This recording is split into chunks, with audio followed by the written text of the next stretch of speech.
Welcome to Caltech Buddy. Press right and solve faster. Let's go!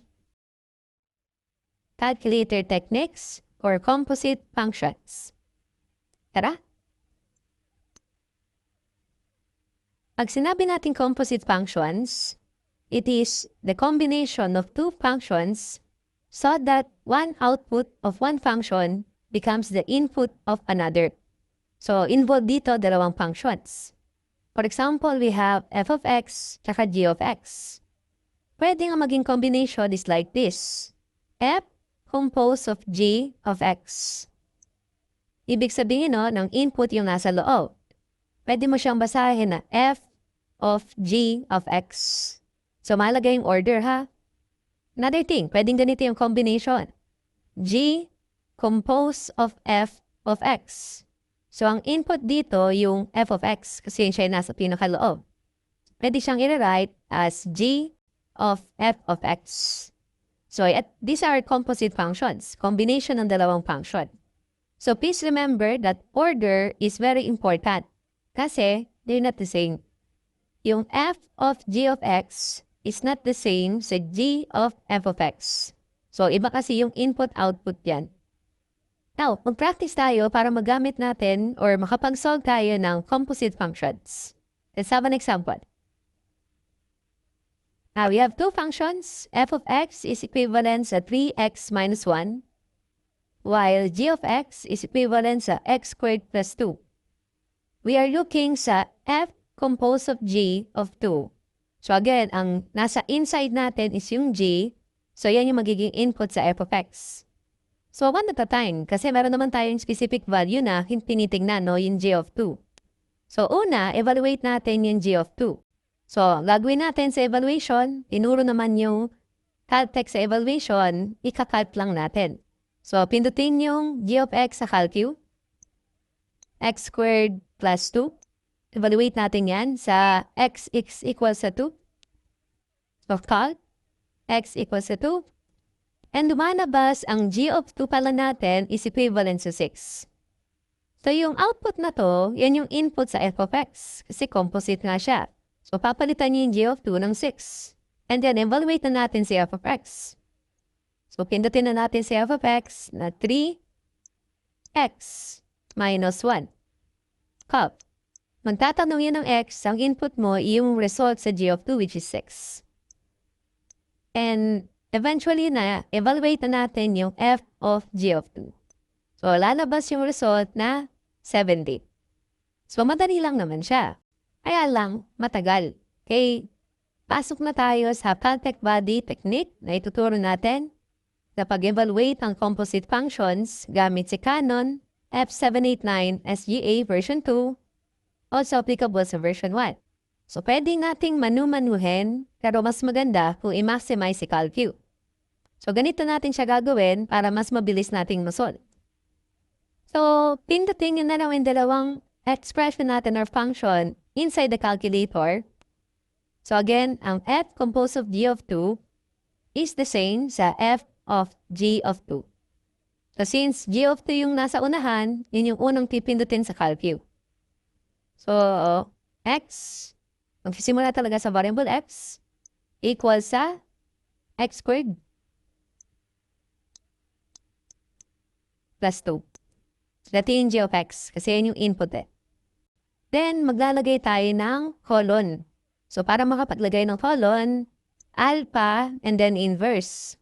Alpha inverse. So, meron na akong colon. Then, lagay na natin yung pinaka-output, yung f of x na 3x minus 1. So, 3x minus 1. So, mas mabilis ito. Okay. So, pag na-input na natin yung input tsaka output natin, so ang input is yung g of x equals sa x squared plus 2, colon, and then the output is f of x, 3x minus 1, pwede na tayo mag-press ng calc. Magtatanong ng specific value na x, ang na-evaluate natin is 2, so lalagay nyo 2, and then press equal sign. So, yung unang result yan yung g of 2. So, makikita nyo, the result is 6. Then, equal sign ulit. Yung pangalawang result, yan na yung f of x na ang sagot, 17. So, mas mabilis nating na-evaluate gamit si CalQ. Kailangan lang gumamit ng colon. So, x equals sa g of x colon f of x. So, ganun yung calculator technique natin. Okay. Na paano kapag yung walang specific value? For example, f of x equals 3x minus 1, g of x equals x squared plus 2. We're looking sa f composed of g of x. So, ang pinaka-loob natin, g of x. So, yan yung input sa f of x. So, ganito siya. So, isimplify muna natin. So, yung g of x, papalitan natin ng x squared plus 2. And then, yan yung magiging input sa f of x natin. So, yung x dito, palitan natin ng x squared plus 2. And then, distribute natin in 3. So, mangyayari, 3x squared plus 6 minus 1. Simplify pa natin further, we will have 3x squared plus 5. So, ganyan yung nangyari pag isosolve natin manually. Okay, kasi nga walang specific value. Now, walang problema kung walang specific value kasi pwede naman tayong mag-assume. Okay, kasi medyo mahirap pag ima-manual natin tulad nito. So, turuan ko kayo ng additional context sa composite functions. Kapag may value, madali. Pero pag walang value for x, specifically, tayo na lang yung maglalagay. So, just like this. Ulitin natin. So, pindutin natin yung ating expression correctly. Ang input natin is g of x. Kaya doon ka magsisimula sa g of x. X equals sa x squared plus 2. And then, colon. Lagay na natin yung output, 3x minus 1. So, 3x minus 1. So, tulad ng ginawa natin kanina. Pero since walang exact value for x na pinapa-evaluate, tayo na lang yung maglalagay. Any value is okay. Basta hindi mag-math error. So, tatanong ng x, any number. So, this time, nilagay ko ng 3. And then, equal sign. So, lalabas dyan is 11. So, yan yung g of 3. Equal sign ulit. Lalabas yung f of x na 32. So, ang gagawin lang natin, hahanapin natin sa choices yung magdidigay ng 32 if x is 3. Kasi ang reference number natin is 3 sa trial and error. For example, you try letter A. 2 alpha x squared minus 5. Lagay natin 3. Hindi naman nag-32. So, mali si A. Next, try natin yung B. And then yung C. For example, 39 natin, hindi naman nag-32. Try natin yung letter D. You have 3x squared plus 5. Tatanong ng x, lagay natin 3. And see that the result is 32. Parehas. So, ibig sabihin, siya yung tamang sagot. So, walang problema kahit walang binigay na specific value for x. Ang kailangan lang talaga is mag-assume ka ng value, evaluate, and from the choices, hanapin mo kung sino yung parehas. So, ganun kasimple yung gagawin kung walang specific value. Okay, next. So, medyo hirapan natin, pero of course, gagamitan lang natin ng Caltech. F of x is equivalent sa square root of x plus 1, while g of x is equivalent sa 4 all over x minus 2. Find f composed of g of x. So, by observation, ang input natin, g of x, ilalagay sa f of x. So, nire-write yan, f of g of x. So, hindi na tayo mag-solve manually kasi difficult yon. Gamitan natin ng Caltech. So, the input is g of x. So, yun yung unang ilalagay. X equals 4 over x minus 2. So, unang nilalagay is the input.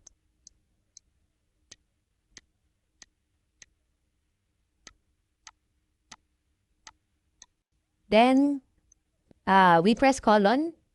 Alpha inverse colon. Then, lagay natin yung output na square root of x plus 1. Square root of x plus 1. So, we're evaluating a composite functions. press calc, magtatanong yan ng x. Since walang specific value, tayo na lang yung maglagay ng value na gusto natin. Any number is okay, basta hindi mag-math error. So, for example, 3. Sa calc, 3. Unang result is yung g of x is 4. Pangalawang result is yung f of x, which is square root of 5.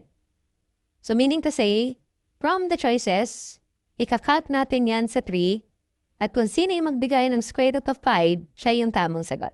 So, trial and error na lang from the choices. So, let's assume na nag-trial and error tayo. Yung A, hindi equal sa square root of 5. Yung C, tsaka D, hindi equal sa square root of 5. Let's try letter B. So, we have square root of x plus 2 over x minus 1, or x minus 2. So, we're evaluating letter B. Calc, magtatanong ng x, kung ano yung ginamit nating reference number, yun din dapat yung gamitin sa choices, which is 3, and then press equal sign. And you will see they have the same result na square root of 5. Therefore, yung B is the correct answer. Medyo mahirap yan. Evaluate kung manual, pero using Caltech na tinuro ni Caltech Buddy, kayang-kaya naman. Last. Meron tayong f of x equals sa square root of x plus 1, and we have g of x equals to 4 over x minus 2. Find g composed of g of 1. So, tatlong beses tayo maglalagay ng value, paulit-ulit na g. So, ibig sabihin ng g composed of g of 1 is just like this. Hindi natin siya gagawin manually kasi matagal nga siya. So, ang gagawin lang natin is just input it sa ating calculator. Since nagkataon na g of x lang naman involved, ganito lang siya pipindutin. Kasi isang function lang involved, nagkataon lang, siya yung input sa sarili niyang composed functions. So, isa lang ipipindutin talaga. So, just press the g of x originally. X equals sa 4 over x minus 2. So, this is g of x. Yes, calc. Hindi tayo manghula ng value for x kasi specifically sabi ng problem 1. So, nalagay talaga natin 1. So, calc 1. Then, press equal sign. Yung unang nanabas na result is g of 1, which is negative 4. So, this is g of 1. Lagay mo na lang, pindutin mo na lang ng dalawang beses yung equal sign ulit. Okay, equal sign, magtatanong ng x, equal sign ulit. And then, yung pangalawang result, yan yung g of 1. Kaya lang, tinatanong is yung pangatlo eh. So, ulitin mo na yung process ng equal sign ulit, dalawang beses. And then, pag nag-equal sign tayo ng dalawang beses, lalabas na yung pangatlong functions or composite functions dun sa data natin, which is negative 3/2. So, hindi siya difficult kahit marami pang beses tayo mag-composite for as long we're maximizing our calculator. So, the correct answer is negative 3/2.